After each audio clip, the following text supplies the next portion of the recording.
The province of Alberta, which is basically like a state in Canada, which is an oil state really, announced today that they will be instituting a $200 a year tax on EVs starting on January 1st, 2025. The tax will not apply to hybrids.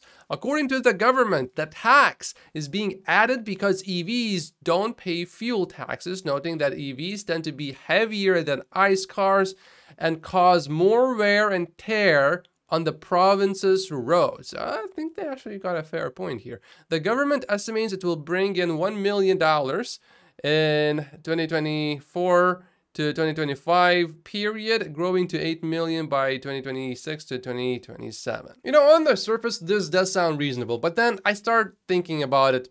How come if I buy a small sedan versus a big, huge SUV, I don't need to pay extra tax based on how much my vehicle weighs? How come I don't need to do that? So their reasoning really does not make complete sense, because if they applied that same logic, they would have to apply to other vehicles, which they are not doing, as far as I'm aware. Now, the fuel taxes, yeah, that does make sense to me.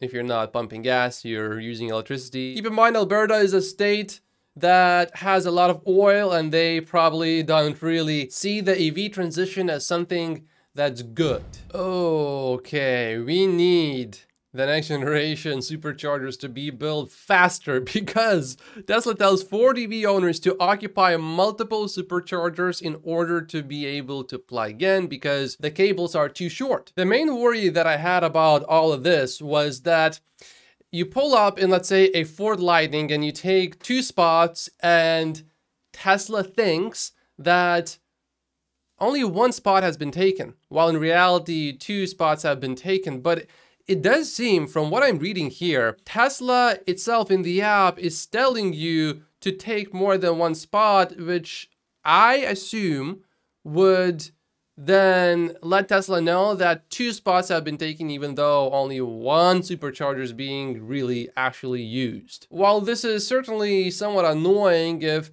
the supercharger is crowded already, it's much better than looking at your Tesla screen and seeing, oh, there's 1 supercharger slot available, and then you arrive and you realize this Ford Lightning or Ford Mach-E is taking 2 spots, but only using 1 supercharger. And now I cannot charge. I have to wait for much longer than I originally anticipated, because there are 0 superchargers left here. The CEO of Buggati just commented on Elon Musk saying Tesla's new Roadster will be able to hit 0 to 60 miles per hour in under 1 second. It is possible with thrusters. We did the simulation. The problem is you release the air in 2 to 3 seconds, and then you have a lot of dead weight that you are carrying around. So tanks, a compressor, valves, nozzles, etc.